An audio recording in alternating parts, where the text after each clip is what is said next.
Hello, ladies and gentlemen, my Dark Knights. Welcome back, everybody. It is NFL season, so you know what that means. It is time for a brand new episode of me, the Batbran, reviewing the NFL Week in Review.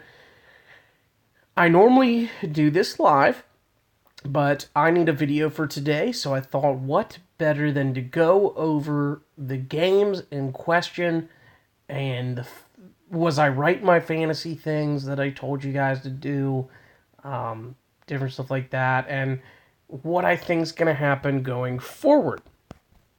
By the way, I hope you guys are having an excellent Tuesday. I'm sorry I've not been live lately, but I will make up for that very soon as Borderlands 3 comes out this week. This Friday actually, I will be live streaming it for the first time on Friday for sure. More than likely, I do actually have an engagement to get with a friend. She and I are going to hang out and do some stuff around later on that Friday, but I'm going to make sure I get that out, and I'm also going to make sure to record the new episode of the Batlock as well for you guys, at least not tomorrow. You should see it up probably by Thursday. Sorry about that. But we're going to jump right into this Week 1 NFL review. And we're going to start off with the Titans and the Browns. Titans absolutely demolished the Browns. It was very close in the first half. But Baker looked inconsistent. Odell Beckham did do very well offensively. Jarvis Landry, a lot of the pieces did. But their defense just couldn't stop the Titans because Baker just looked very inconsistent. He turned the ball over quite often, and he looked a little rusty. Now, granted, I believe this happened was because the Browns were smelling their own odors. They were sniffing their own roses. They were getting caught up in their own hype and ended up getting caught up in it too much and ended up blowing up in their face, and they ended up losing because of it. Now, will it affect them going forward? I don't think so.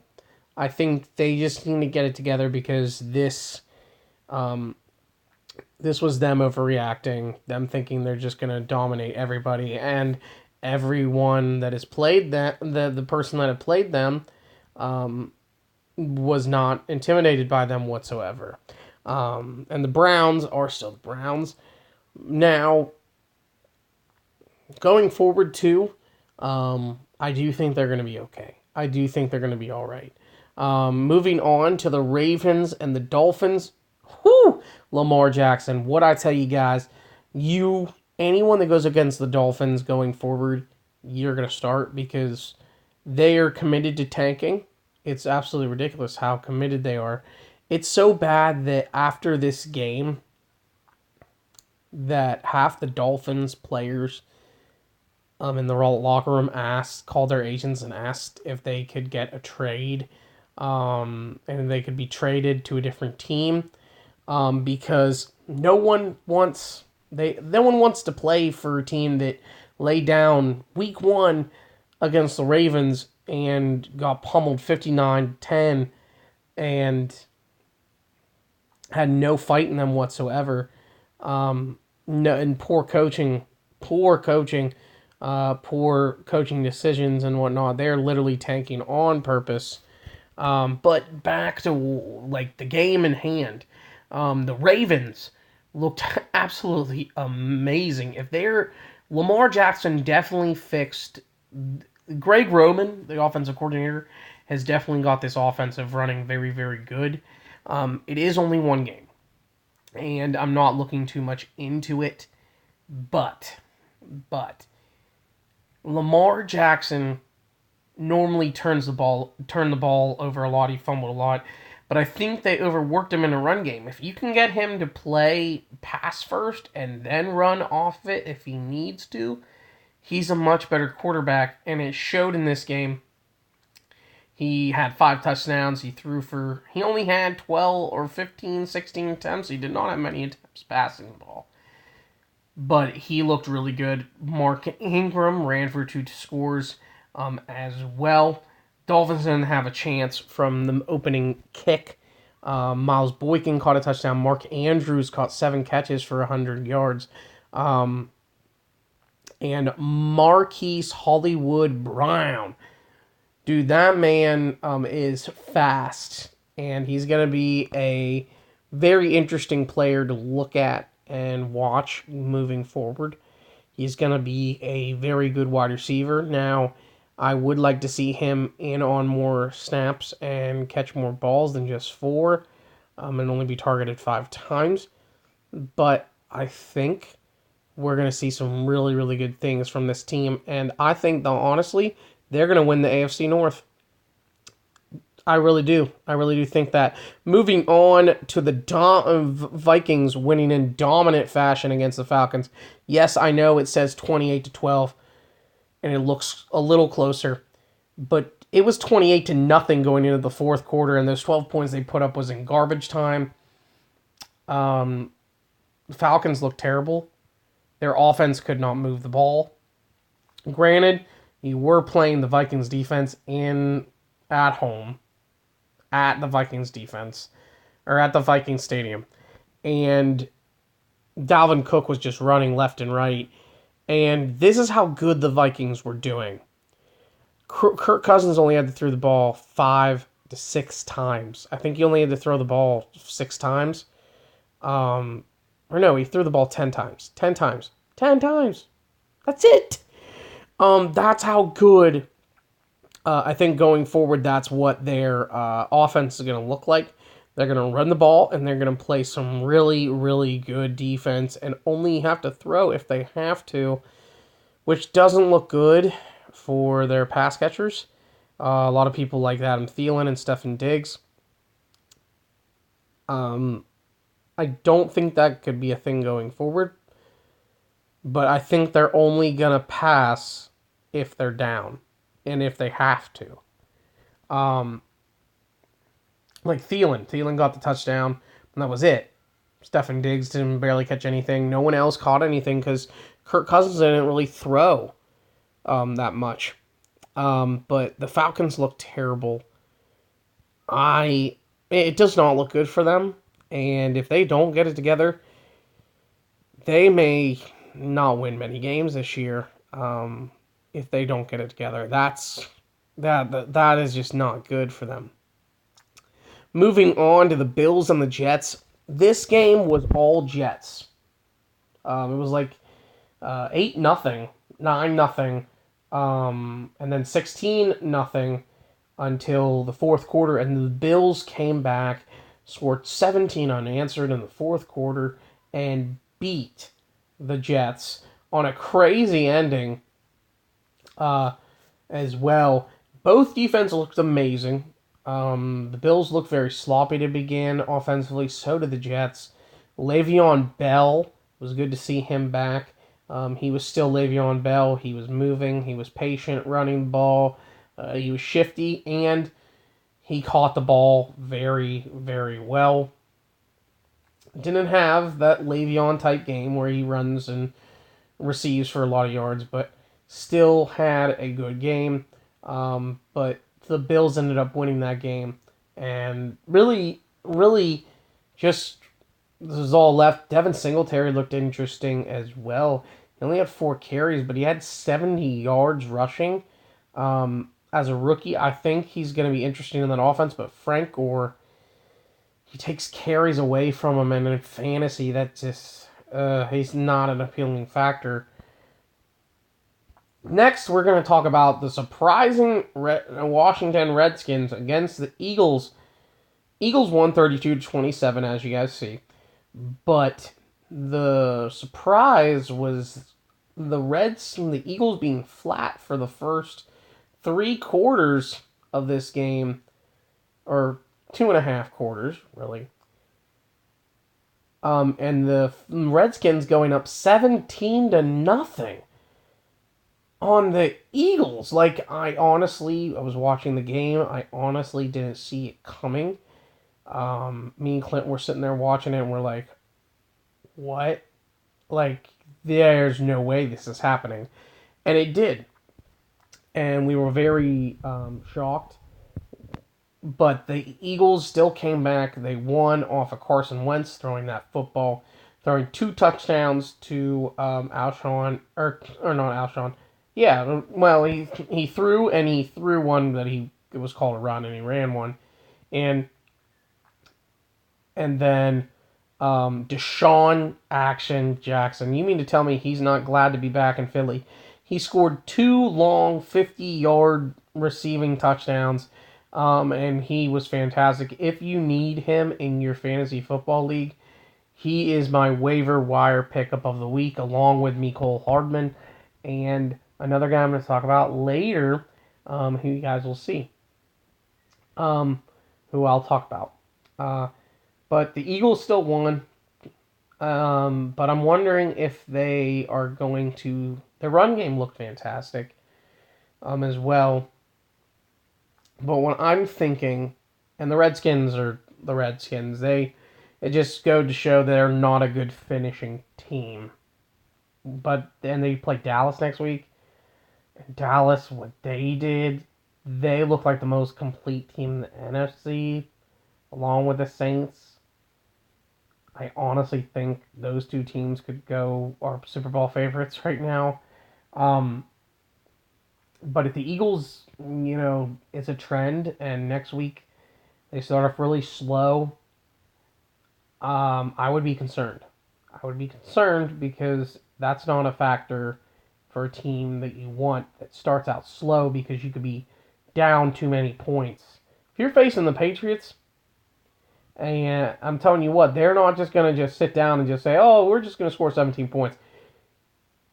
They could score more. They could be down more, and then they could never come back, Moving on to the Rams and the Panthers, which was a really interesting game. Probably the most interesting one to watch all weekend. The Rams won 30-27 on a late touchdown run, I believe, to was it Todd Gurley? No, it was Malcolm Brown. And Christian McCaffrey looked fantastic. He caught 10 balls for 41 yards. He ran for over 100. Christian McCaffrey, to me, and that is he's the number 1 running back in all fantasy, and we're gonna see it, and he's gonna show it this year.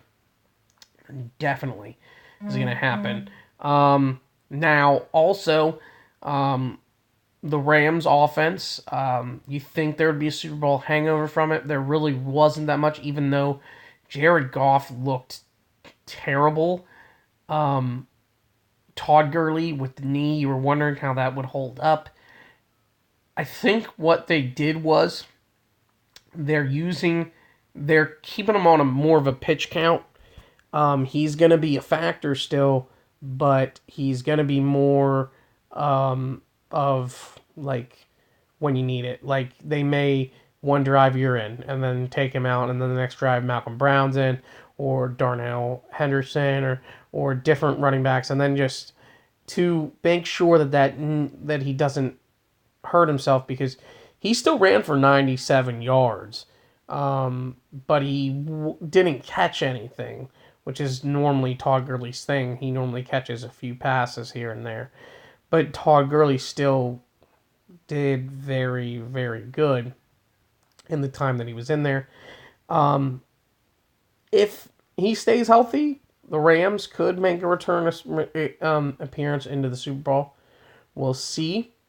The Panthers, 0-1. Where do they go from here? They played a really, really good game, and it still wasn't enough. Where do they go from here? It is only week 1. Hard to tell. Unless you're like this next team I'm going to talk about, the Jacksonville Jaguars. The first drive, against these Chiefs. Chiefs won, by the way, 40-26. The first drive, they go down the field. Nick Foles is looking good. And Nick Foles gets hurt. Broken collarbone. He's on the IR. He's likely could be done for a good portion of the year. It sucks. Really sucks because they were really banking on him. D.D. Westbrook was his favorite target. And he did get a touchdown in this game, but he did not have all the hype, the numbers that we thought he would put up. No, the person that put up all the yardage was DJ Chark, surprisingly. I just don't know going forward with DD. Just keep a look on him. If they keep giving him the ball and he keeps doing stuff, no worries. But if he doesn't, I would be concerned. But on the Chiefs side, there was another injury as well. And we're going to get into that. But Patrick Mahomes, no Madden curse here. He looked fantastic. He looks really, really good. He threw for over 300 yards in the first half. Okay. That's really, I mean, granted, he only ended with like 380, I think, 375. But still, he didn't need to all second half, pretty much. Really. Because they were up by so much, and they could just hand the ball off to the running backs. LaShawn McCoy ran for 80 yards. Looked good in a Chiefs uniform. The other running back that looked good, Damian Williams, even though I really think he's going to bust at the end of the year, he looked decent as well, scored a touchdown. Perhaps Kelsey should have scored at least one, maybe two touchdowns. Got robbed on one. Should not have happened. But the big story was Tyreek Hill caught a pass in the game and was driving down the field and got pushed out of bounds. And he got up like he was hurt. He walked off on the sidelines and they carted him off. And we found out later that he developed some kind of collarbone injury. It was so bad he had to be hospitalized and had to be checked with an orthopedist. And he could be out. He doesn't need surgery, which is good. But it could be 3, maybe 4 weeks. Some people are saying maybe even 5 and 6 and 7. If you're looking for a good handcuff, Mecole Hardman is the guy you need to go get. They literally can do the same things with him that Tyreek Hill does now. And I know I'm going to get him because in my fantasy team I have him, and Mecole Hardman is definitely going to be a target that I look at. But the Lizard King himself, and the reason why I call him that is because he made a tweet once that he called himself, he's not human being, he's more lizard than human being. So he's the king of lizards. He's the Lizard King. So I called him that. And he did fantastic in the disappearance of Tyreek Hill. 9 catches, 198 yards, and 2 touchdowns. Honestly, going forward, if you have Sammy Watkins, you start him going forward because he now becomes a wide receiver 1. Because just what he can do, he's Patrick Mahomes' number 1 option now. Just, you slot him in there, boom, done. Now, next game I want to talk about is the Colts and the Chargers in a very surprising game. Colts shouldn't have had any chance in this ball game. Chargers won in overtime, of all things. Should not have happened. Kudos to the Colts. You lose Andrew Luck. Andrew Luck retires. What do you do? Who do you turn to? Jacoby Brissett. And he did well. He did very well. Marlon Mack ran all over the Chargers, 170 some yards. And Jacoby threw the ball very well to his tight ends, his wide receivers. Tyreek Hill scored 2 touchdowns on Sunday. But Devin Funches, the big guy that they targeted in free agency, he's hurt. He is likely done for the year. So that's a big blow to their offense. But not too big of a blow. But the Chargers, with Austin Eckler scoring 2 touchdowns, was just too much for them. Eckler was amazing, catching the ball, running the ball. Justin Jackson, but Melvin Gordon is coming back in 6 to 8 weeks. So really, when that happens, these players, their value goes down immediately. Hunter Henry returned. He had some decent touches, had good points in fantasy as well. He's got 10 points, which isn't bad for a tight end. Keenan Allen had another great day as well. I really like moving forward. I really do think the Chargers are going to be a good team to watch. They have a great offense, but the problem is how injured is Mike Williams. He got injured in this game as well. How injured is he? How long is this injury going to be? Very concerning about it, because if he's out, it does boost Hunter Henry's stock a little bit because he's going to be targeted more. But them not having that target in Mike Williams is going to be a little concerning. It's going to be a little concerning. Next, we have Chris Carson and the Seattle Seahawks taking on the Bengals. The Seahawks held them off and win this game. The Bengals surprised me in the beginning. They were up 20-7 going in halftime. Andy Dalton actually threw the ball really well, even though he didn't have his favorite target in A.J. Green. And that they weren't running the ball because the Seahawks absolutely shut down Joe Mixon. And I think it's going to happen again next week against the Steelers as well. I am benching James Conner this week. I know I probably shouldn't. But the reason why is I think Sony Michel's going to bounce back. He's playing Miami of all teams.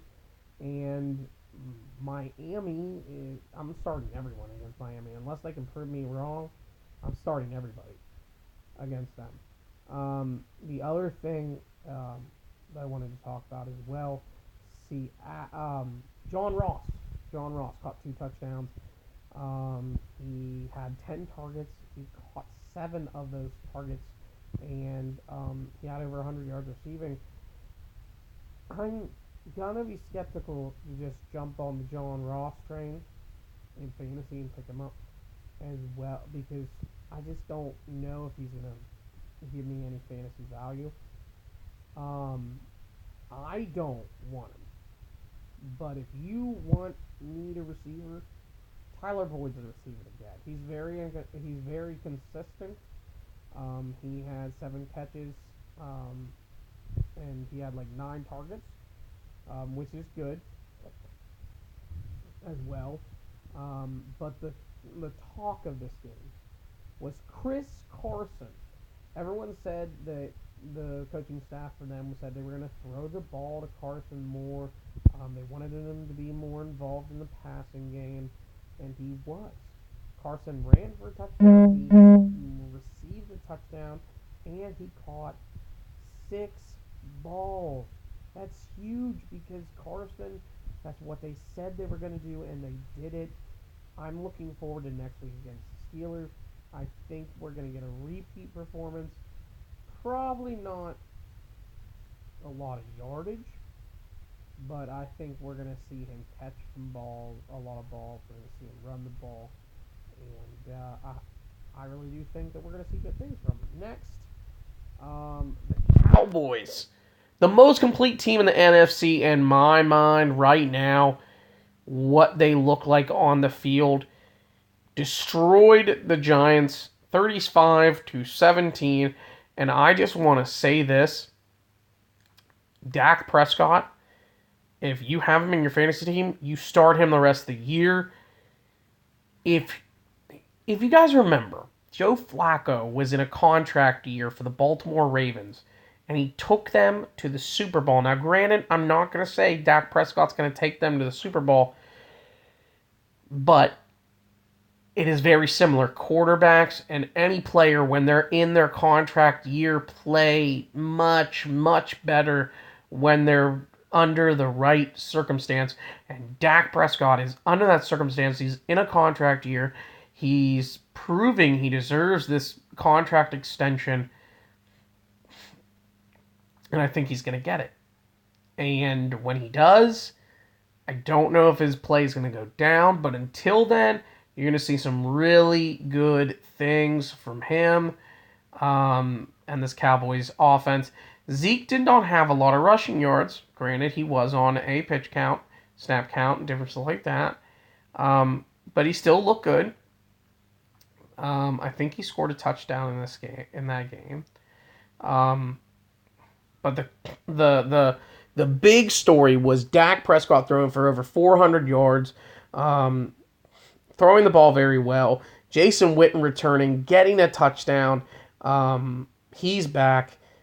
Michael Gallup was the big surprise. Michael Gallup, if you looking for a good waiver wire, Michael Gallup I think is your choice, because as well, if those other guys are taken, Mecole Hardman, Deshaun Jackson, because and Jamison Crowder, listen to this. Got targeted 17 times and caught 14 passes. Now, granted, I'm a little skeptical because want to see him do it again next week because Adam Gase is still Adam Gase, and will he continue giving him that ball? Don't know. But Michael Gallup had 2 touchdowns. He had 7 catches. And he had over 100 yards receiving. That is a good day, enough for me to at least look at you for a waiver wire next week. Then next, the one tie on the schedule for the first time this year was the Lions and the Cardinals. Lions were up in this game big time going into the fourth quarter. But the Cardinals came back, and Kyler Murray showed off why he's the number 1 overall pick. Tied that game up. They both swapped field goals in overtime, and they just both couldn't get another score in to win the game, and it ended in a tie. Now, the Lions' passing game looked good, as it should. Kenny Golladay, Marvin Jones, they're going to be good. They're going to be good regardless. But the guy who disappointed me a lot, and I said this going forward, carry on my wayward son, Johnson. C.J. Anderson was more of a factor than what most people think.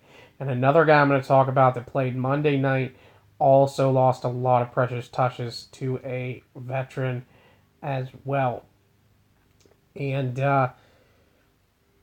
I just really think going forward, I want to see what Carry-On does. I'm not going to start him until he shows that he puts up good numbers. And until then, I'm not going to start him.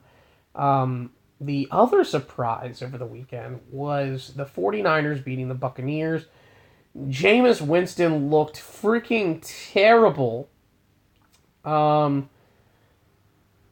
And it was just really, really bad. I mean, Jimmy Garoppolo looked bad in the first half as well, but he ended up turning it around, and the 49ers defense actually scored a couple times. I think they scored 2 pick sixes on Jameis Winston, and Jameis is fighting for his job right now. If he doesn't have a good year this year, the Buccaneers could be looking to get a new quarterback, and Jameis is not looking good for game 1 in this Bruce Arians offense.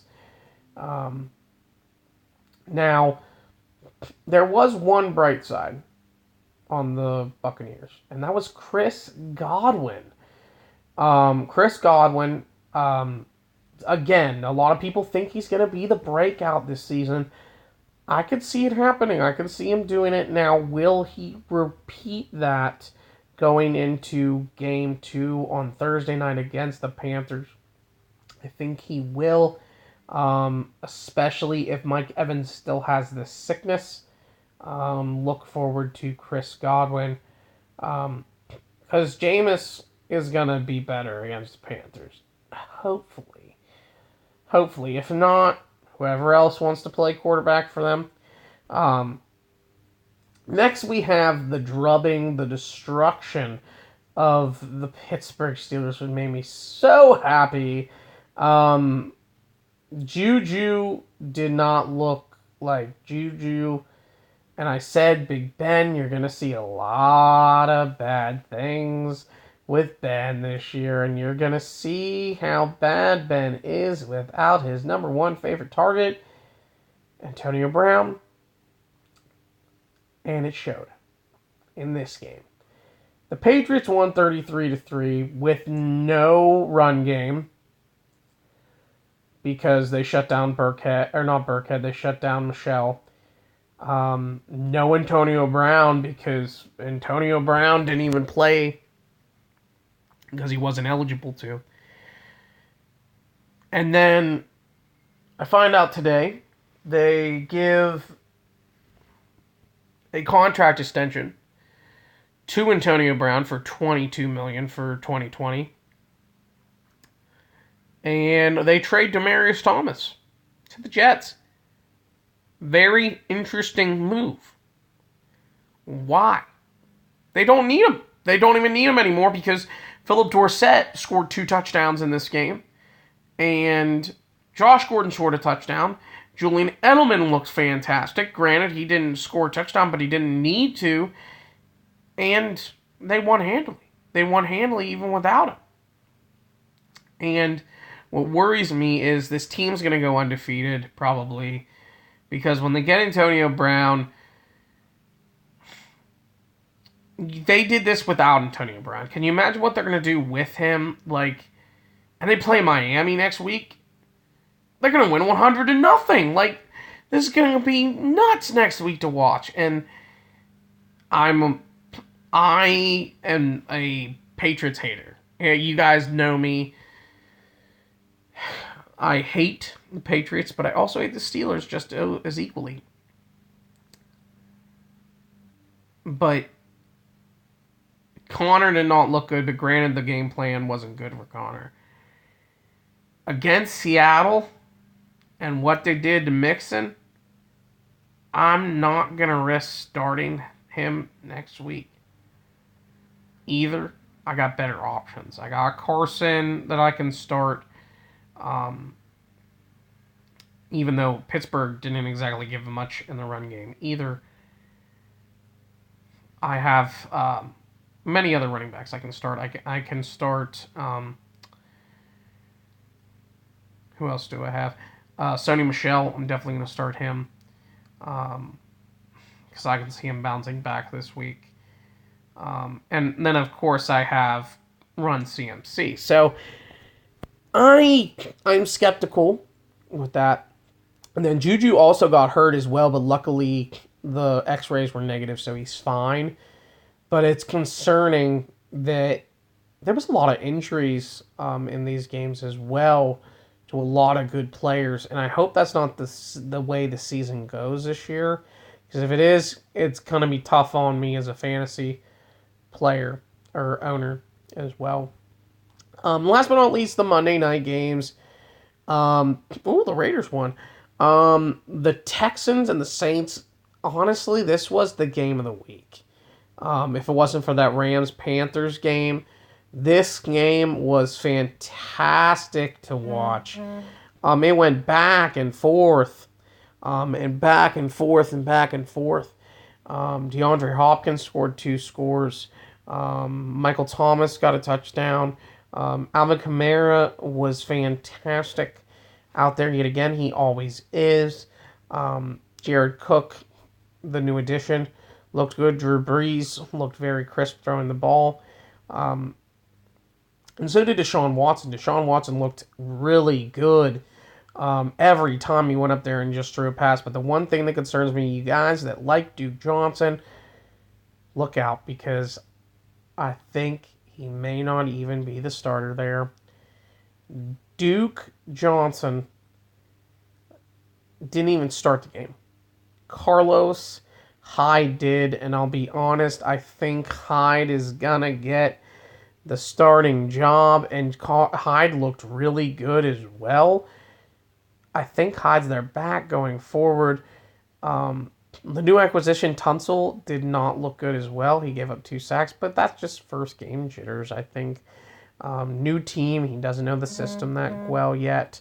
I think, but still, the sky's the limit for this Texans team, and they're our team, I think, that's going to challenge the Patriots for an AFC crown.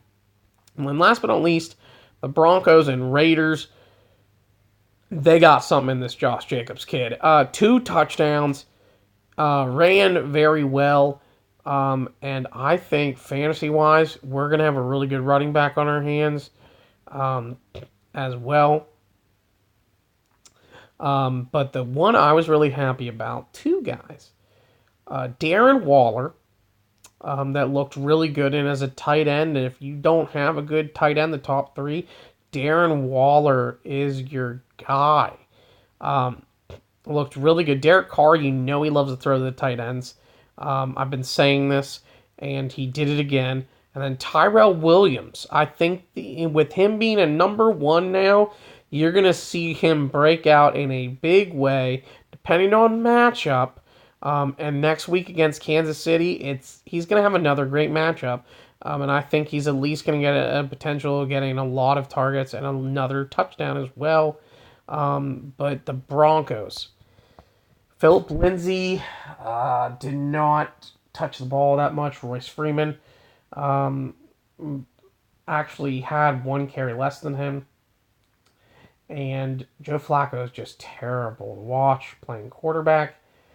It's going to be a long season for the Broncos, and they play my Bears next week. I'm hoping the Bears can take advantage of this as well. But we that was really all the time I really had for this. As you guys can see, Thursday, I might as well preview that game and give my pick selection for that. Buccaneers and the Panthers. Buccaneers coming off 0-1. Panthers coming off 0-1 as well. Run CMC is going to run all over this team. Is the Buccaneer... I think this is going to be a higher scoring game, but I think the Panthers are going to bounce back, get the win, and the Buccaneers will be panicking because Jameis Winston will be the one to lose it for them again. But we'll see what happens, guys. But this is all the time I have for this episode of this NFL Reviews. If you guys do enjoy this, let me know. Who was your favorite player in fantasy that gave you the most amount of points this week? And who are you looking most forward to picking up in the waiver wire this week as well? Let me know in the comments down below. By the way, also hit that like button if you do want to see more of these going week by week. I am going to do each one week by week as well. But thank you guys so much for watching. And as always,